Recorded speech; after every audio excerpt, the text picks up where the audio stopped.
Welcome back to Jeevan T V icons of India. അന്ന് എനിക്ക് എൻ്റെ കയ്യിൽ 11 രൂപ എന്ന് വെച്ചാൽ 11 രൂപ കംപ്ലീറ്റ് ഇല്ലായിരുന്നു, 10 രൂപ ചില്ലറ പൈസ ഉണ്ടായിരുന്നു. ഞാനൊക്കെ കണ്ടിന്യൂസ് ആയിട്ട് 60 മണിക്കൂറൊക്കെ ജോലി ചെയ്തിട്ടുണ്ട്, കണ്ടിന്യൂസ് ആയിട്ട്.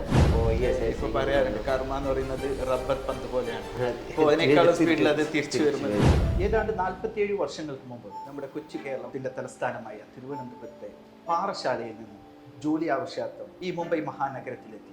എന്ന് ഇവിടുത്തെ അറിയപ്പെടുന്ന ഗുഡ്വിൽ എന്റർപ്രൈസസ് എന്ന സ്ഥാപനത്തിന്റെ സാരഥി സ്റ്റാൻലി രാജ് സാറാണ് ഇന്ന് നമ്മോടൊപ്പം അതിഥിയായി എത്തിയിട്ടുള്ളത്. അദ്ദേഹം ജീവിതത്തിൽ പിന്നിട്ട വഴികൾ നമുക്ക് അദ്ദേഹത്തിൽ നിന്ന് തന്നെ നേരിട്ട് ചോദിച്ചറിയാം. നമസ്കാരം സർ. നമസ്കാരം. Welcome to Jeevan T V icons of India. Sir 47 വർഷങ്ങൾക്ക് മുമ്പാണ് ഈ മുംബൈ മഹാനഗരത്തിലെത്തുന്നത്. സാറിൻ്റെ കുട്ടിക്കാലൊക്കെ തിരുവനന്തപുരത്ത് തന്നെയായിരുന്നല്ലോ? അതെ, പാറശാല. എവിടെയൊക്കെ സാർ പഠിച്ചത്? എവിടെയാണ്? ഞാൻ പഠിച്ചത് പാറശാല ഗവൺമെൻറ് ഗേൾസ് ഹൈസ്കൂളിലാണ് ഞാൻ പഠിച്ചത്. Up to 10th girls high school. എന്ന് വെച്ചാൽ അന്ന് ഗേൾസ് ഹൈസ്കൂളിൽ എ ഡിവിഷൻ മാത്രം ബോയ്സിന്, ഒരു ഡിവിഷൻ ബോയ്സ് ഒരു മിക്സഡ് ആയിട്ട് മാറ്റി എ ഡിവിഷൻ. അപ്പോൾ അത് ഇംഗ്ലീഷ് മീഡിയം ക്ലാസ് ആയിരുന്നു. ഓക്കെ. അപ്പോൾ അന്ന് ഞാൻ 10th വരെ ആ സ്കൂളിലാണ് പഠിച്ചത്. 10th പാസ്സായത് അവിടെ തന്നെയാണ്. ഓക്കെ. അത് കഴിഞ്ഞിട്ട് ഞാൻ കോളേജിൽ VTMNSS കോളേജ് ധനുശ്വരം, അവിടെ ഫസ്റ്റ് ഗ്രൂപ്പിലെടുത്ത് പ്രീ ഡിഗ്രി പഠിച്ചു. പ്രീ ഡിഗ്രി പക്ഷേ ലാസ്റ്റ് ഇയറിൽ പരീക്ഷ കംപ്ലീറ്റ് ചെയ്തില്ല. അത് അന്നത്തെ സാഹചര്യത്തിൽ അങ്ങനെ എഴുതാൻ പറ്റിയില്ല. ഓക്കെ. അപ്പോൾ അത് കഴിഞ്ഞപ്പോഴേക്കും പിന്നെ എനിക്കിങ്ങനെ നാട് വിട്ട് പോകണം, എന്നാലേ ശരിയാവുള്ളൂ എന്നുള്ളൊരു തോന്നൽ. മുംബൈക്ക് പോകണമെന്നല്ല, അല്ല എവിടെയെങ്കിലും നാട് വിട്ട് പോകണം എന്നുള്ള ഒരു തോന്നലായിരുന്നു. അപ്പോൾ എൻ്റെ മൂത്ത സിസ്റ്റർ കല്യാണം കഴിച്ച് വന്നത് ബോംബെയിലാണ്. അപ്പോൾ ഒരു ദിവസം യാദൃച്ഛികമായിട്ട് ബോംബെയിലുള്ള ഞങ്ങളുടെ നാട്ടിൽ തന്നെ ബോംബെയിൽ ജോലി ചെയ്തിരുന്ന ഒരു പാർട്ടി അവിടെ വന്നപ്പോൾ അവരുടെ കൂടെ ഞാൻ ബോംബെക്ക് പോകും. അന്ന് ഞാൻ വന്നതെന്ന് പറഞ്ഞു കഴിഞ്ഞാൽ ഇന്നത്തെ ആൾക്കാർക്ക് അത് വിശ്വസിക്കാൻ പറ്റത്തില്ല. ഞാൻ ഒരു ഇട്ടിരുന്ന ഒരു ജോഡി ഡ്രസ്സും ഒരു ചെറിയ ഒരു സഞ്ചിക്കകത്ത് ഒരു ഷർട്ടും ഒരു മുണ്ടും ആയിട്ടാണ് ഞാൻ ബോംബെയിൽ വരുന്നത്. അന്ന് എനിക്ക് എൻ്റെ കയ്യിൽ 11 രൂപ എന്ന് വെച്ചാൽ 11 രൂപ കംപ്ലീറ്റ് ഇല്ലായിരുന്നു, 10 രൂപ ചില്ലറ പൈസ ഉണ്ടായിരുന്നു. അപ്പോൾ പെങ്ങളുടെ അടുത്താണ് വന്നത്. അപ്പോൾ അന്നത്തെ കാലഘട്ടം എന്ന് പറഞ്ഞു കഴിഞ്ഞാൽ 50s 60s 70s എന്ന് പറഞ്ഞാൽ ബോംബെയിലൊക്കെ ഒത്തിരി ആൾക്കാർ നമ്മുടെ നാട്ടിൽ നിന്ന് വരികയും എന്തെങ്കിലുമൊക്കെ ട്രേഡ് പഠിച്ച് പല കമ്പനികളിൽ ജോലി കയറുകയും എന്തെങ്കിലുമൊക്കെ ജോലി ചെയ്ത് ജീവിക്കുന്ന ഒരു സാഹചര്യം.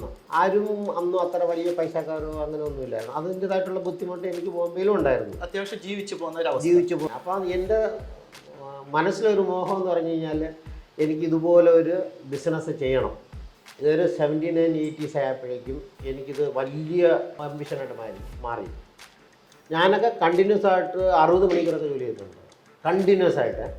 അപ്പോൾ ആ 3 വർഷം ഒരു നേട്ടവും ഇല്ലാതെ പിന്നെ ഞാൻ വീണ്ടും ഒറ്റയ്ക്ക് ഒരു വാടകയ്ക്ക് എടുത്തിട്ട് ചെറിയ രീതിയിൽ പണി തുടങ്ങി. അവിടെ നിന്ന് സ്റ്റെപ്പ് ബൈ സ്റ്റെപ്പ് വളർന്നിട്ട് ഇന്ന് കാണുന്ന ഈ ഗുഡ്വിൽ എന്റർപ്രൈസസ്. ഇതിനു മുമ്പ് ഇതിനിടയ്ക്കും അടികളും ഒരുപാട് വീഴ്ചകളൊക്കെ ഉണ്ട്.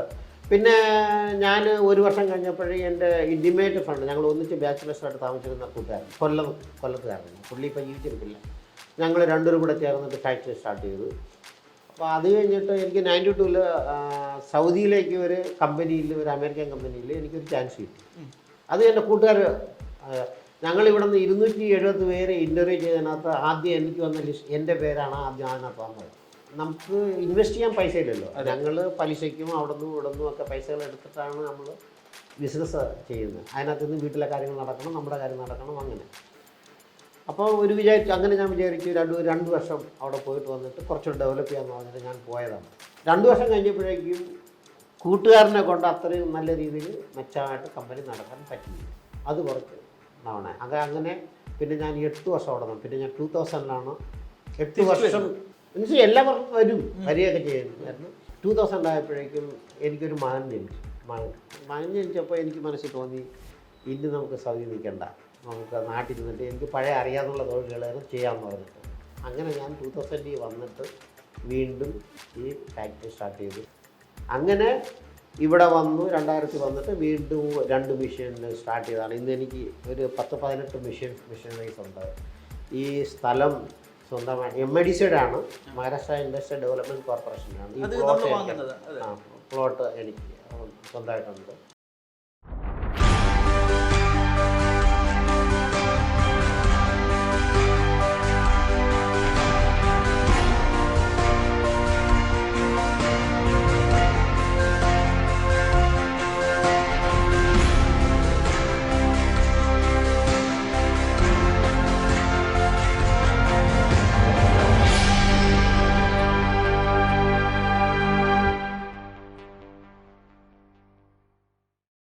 പിന്നെ ഇതിനകത്ത് ഒരു കാര്യം കൂടെ പറയേണ്ടതെന്ന് വെച്ചാൽ നമ്മൾ എൻ്റെ മിസ്സിസ് എന്ന് പറഞ്ഞാൽ അവർ ഇവിടെ തന്നെ ബോൺ ആൻഡ് ബോട്ടപ്പാണ്, പക്ഷെ കൊച്ചിക്കാരിയാണ്. ഉച്ചയ്ക്ക് ഞാനത് വരാനിരിക്കായിരുന്നു അതിൽ.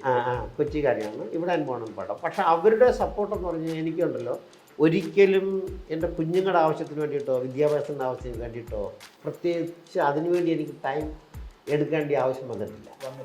എല്ലാം അവർ തന്നെയാണ് അത് കംപ്ലീറ്റ്, വീട്ടിലെ കാര്യങ്ങളും പിള്ളേരുടെ പഠിത്തമൊക്കെ. അപ്പോൾ അങ്ങനെ ഒരു സപ്പോർട്ട്, എനിക്ക് നല്ലൊരു സപ്പോർട്ട് കിട്ടി. കാരണം എനിക്ക് 100% എൻ്റെ ബിസിനസ്സിലോട്ട് ഇൻവോൾവ് കോൺസെൻട്രേറ്റ് ചെയ്യാം. അതിപ്പം behind every successful man there is a woman. തീർച്ചയായിട്ടും. അപ്പോൾ ആ ഒരു സപ്പോർട്ട് കിട്ടിയപ്പോൾ സാറിൻ്റെ ഫുൾ ടൈം സാറിന് ബിസിനസ്സിന് കോൺസെൻട്രേറ്റ് ചെയ്യാൻ പറ്റും. മറ്റുള്ള കാര്യങ്ങളും മറ്റുള്ള ടെൻഷനോ ഒന്നും എല്ലാം അവർ മീൻസ്. അപ്പം ഈ കാലഘട്ടത്തിൽ ഒരുപാട് അപ്സ് ആൻഡ് ഡൗൺസ് ഉണ്ടാവുമല്ലോ, ടെൻഷൻ ഉണ്ടാവും. സ്വാഭാവികമായിട്ടും ഈ ബിസിനസ് ടെൻഷന് വീട്ടിൽ കൊണ്ടുപോയിട്ടാണ് ഇറക്കി വെക്കാറ്. അതൊക്കെ അവർ മാനേജ് ചെയ്യായിരുന്നു. അതൊക്കെ അവർ മാനേജ് ചെയ്യും അങ്ങനെയൊക്കെ. പക്ഷെ അവർക്ക് അത് മനസ്സിലാക്കാൻ പറ്റും. കാരണം അവർക്കത് മനസ്സിലാക്കാൻ പറ്റിയില്ലായിരുന്നു എങ്കിൽ എനിക്ക് ഇത്രയും ഒരു ഉയർച്ച ഉണ്ടാവില്ല. സാറിന് ഈ ക്ലയൻസ് ഒക്കെ എങ്ങനെയാണ്? ഡയറക്റ്റ് കസ്റ്റമേഴ്സ് ആണോ അതോ ഏതെങ്കിലും B2B സർവീസ് ആണോ, എങ്ങനെയാണ്? അല്ല, എനിക്ക് ഇപ്പോൾ ഉള്ളതെല്ലാം ഒരു വലിയ 4-5 കമ്പനിയുടെ ഡയറക്റ്റാണ്. അവർക്കാണ് നമ്മുടെ ക്വാളിറ്റി ഓഫ് വർക്ക് അങ്ങനെയുള്ളതാണ്. സാർ വൈഫിന്റെ പേര് എങ്ങനെയാണ്? എൻ്റെ മിസ്സിൻ്റെ പേര് ആഗ്നിസ് രാജ്. മലയാളിയല്ല? മലയാളി Agnes. Okay. Born and brought up ബോംബെയിലാണ്. പിന്നെ മക്കള് എനിക്ക് 3 മക്കളാണ്. മൂത്തത് 2 പേര് 2 പെൺപിള്ളേരാണ്. ഉള്ളിൽ ഇളയത് മകനാണ്. മൂത്തവളുടെ പേര് സ്റ്റെഫി രാജ്. അവളുടെ കല്യാണം കഴിഞ്ഞ് അവൾ ആക്ച്വലി ഒരു ഡിസൈൻ എഞ്ചിനീയറാണ്. എം ടെക് കഴിഞ്ഞതാണ്. അവൾ 5 വർഷം ബാംഗ്ലൂരിൽ ജോലി ചെയ്തു. ജോലി ചെയ്തതിന് ശേഷം ഇപ്പോൾ അവിടെ നിന്ന് വിട്ടിട്ട് കല്യാണം കഴിഞ്ഞതിന് ശേഷം ബാംഗ്ലൂർ പോകാൻ പറ്റാത്ത കാരണം ഇവിടെ തന്നെ ബോംബെ തന്നെ സിപ്ലയിൽ ഒരു തെറ്റില്ലാത്ത പൊസിഷനിൽ ഒരു ജോലി ചെയ്യും, ഫാർമസ്യൂട്ടിക്കൽ. രണ്ടാമത്തെ മകള് ആക്ച്വലി അവൾ സിവിൽ എഞ്ചിനീയറാണ്. പക്ഷേ സിവിൽ എഞ്ചിനീയറിങ് 1 വർഷം കൊണ്ട് വേണ്ടെന്ന് പറഞ്ഞു. പിന്നെ അവൾ MBA ചെയ്തു, മാട്ടുകന്നെ വേലങ്കരയിൽ നിന്ന് MBA ചെയ്തു മാസ് കമ്മ്യൂണിക്കേഷനിൽ. അവൾ ഇപ്പോൾ 1 വർഷം കൊണ്ട് 1.5 വർഷം കൊണ്ട് അവളും അഡ്വർടൈസിങ് കമ്പനിയിൽ വർക്ക്. അവളുടെ പേര് ആൻസി രാജ്.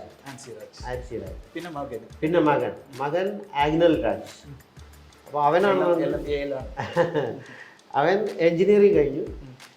അത് കഴിഞ്ഞിട്ട് ഇപ്പോൾ ഹയർ സ്റ്റഡീസിന് വേണ്ടിയിട്ട് ജർമ്മനിയിൽ പോകാൻ വേണ്ടിയിട്ടുള്ള തയ്യാറെടുപ്പ് മീൻസ് ആൾമോസ്റ്റ് ഒക്കെ ആയി. ഇനി യൂണിവേഴ്സിറ്റി IELTS പരീക്ഷയൊക്കെ പാസ്സായി എല്ലാം അതിൻ്റെ പേപ്പർ വർക്കുകളൊക്കെ നടന്നുകൊണ്ടിരിക്കും. അപ്പം പിന്നെ എത്രത്തോളം സ്റ്റാഫ് ഉണ്ട് സാർ ലേബർ സൈറ്റ്? എനിക്ക് എൻ്റെ ലേബർ എന്ന് പറയുന്ന 2 പേരേ ഉള്ളൂ. മറ്റെല്ലാം സ്കിൽഡ് ടെക്നീഷ്യൻസാണ്. എനിക്ക് എന്ന് പറഞ്ഞ ഇന്നത്തെ കാലത്ത് ഈ കോമ്പറ്റീറ്റീവ് ഫീൽഡിൽ ബിസിനസ് ചെയ്യാൻ വലിയ ബുദ്ധിമുട്ടുണ്ട്. ഒത്തിരി പൈസ ഇൻവെസ്റ്റ് ചെയ്തതിന് ശേഷം ആ ബുദ്ധിമുട്ടൊക്കെ കാര്യമുണ്ട്. പക്ഷേ ഞാൻ ഇപ്പോഴും മനസ്സിൽ സന്തോഷം തോന്നുന്നു പറയുന്നത് ഒരു 27 പേരുടെ വീട് അവരെന്ത് വേണ്ടി പണി ചെയ്യുന്നു. അതാണ് പോയിന്റ്. 27 പേരല്ല, 27 കുടുംബം. അതെ. അവർക്ക് നമ്മളെ കൊണ്ട് പിന്നെ ഒരു ഗുണം കിട്ടുന്നെന്ന് പറയുമ്പോൾ അതിൻ്റെ ബെനിഫിറ്റ് നമ്മളറിയാത്ത രീതിയിൽ നമുക്ക് കിട്ടും. പക്ഷേ അവരും നമുക്ക് വേണ്ടി ജോലി ചെയ്യുന്നതുകൊണ്ടാണ് നമ്മൾ അത് ചെയ്യുന്നത്.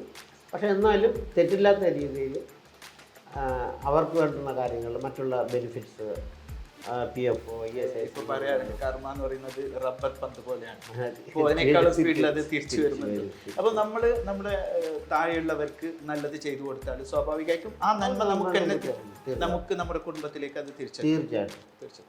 സാർ ഇപ്പം പിന്നെ ഒരുപാട് പ്രശ്നങ്ങൾ, അപ്പ് ആൻഡ് ഡൗൺസ് എല്ലാം സർവൈവ് ചെയ്തിട്ട് വന്നിട്ടാണ് ഇന്ന് ഈ നിലയിൽ നിൽക്കുന്നുള്ളത്. അപ്പോൾ പുതുതായിട്ട് ബിസിനസ്സിലേക്ക് കടന്നു വരാൻ ആഗ്രഹിക്കുന്ന ന്യൂ ജനറേഷൻ ഉണ്ടല്ലോ, അവരോട് സാറിന് എന്ത് പറയാനുള്ളത്? ബിസിനസ് എന്ന് പറയുന്നത് നല്ലത് തന്നെയാണ്, ഇല്ല എന്ന് പറയാൻ പറ്റില്ല. കാരണം ഞാൻ ജോലി ചെയ്ത് കഴിഞ്ഞാൽ ഇത്രയൊന്നും എനിക്ക് ഉണ്ടാക്കാൻ പറ്റില്ല. ബിസിനസ് ചെയ്തുകൊണ്ടാണ് ഞാൻ ഇതുണ്ടാക്കിയത്. ഇന്നത്തെ കാലത്ത് ഒത്തിരി ഇൻവെസ്റ്റ്മെൻറ്റ് ചെയ്തിട്ട് അതിനകത്ത് നിന്ന് പ്രോഫിറ്റ് കൊണ്ടുവരിക എന്ന് പറഞ്ഞാൽ കുറച്ച് ഒത്തിരി ബുദ്ധിമുട്ടുള്ള കാര്യങ്ങളാണ്. പക്ഷെ ഒരു ഗ്രാജുവലായിട്ട് ഗ്രോത്ത് ഉള്ള ഒരു പാർട്ടിക്ക് അതൊരു പ്രശ്നമല്ല. നമ്മളിപ്പോൾ സഡൻലി അല്ലെങ്കിൽ അതുപോലുള്ള ബാക്ക്ഗ്രൗണ്ട് വേണം. നമ്മൾ ചെയ്യേണ്ട കാര്യം നമ്മൾ ചെയ്ത് കഴിഞ്ഞാൽ സക്സസ് നമ്മളെ തേടി വരും. അല്ല, അപ്പോൾ സാറിൻ്റെ ഈ തിരക്ക് പിടിച്ച ജീവിതം അതിനിടയിൽ നമ്മുടെ ജീവൻ ടി വിക്കും നമ്മുടെ ഐക്കൺസ് ഓഫ് ഇന്ത്യ എന്ന ഈ പ്രോഗ്രാമിന് സമയം അനുവദിച്ചതിൽ വളരെയധികം സന്തോഷമുണ്ട്. Thank you sir, thank you so much.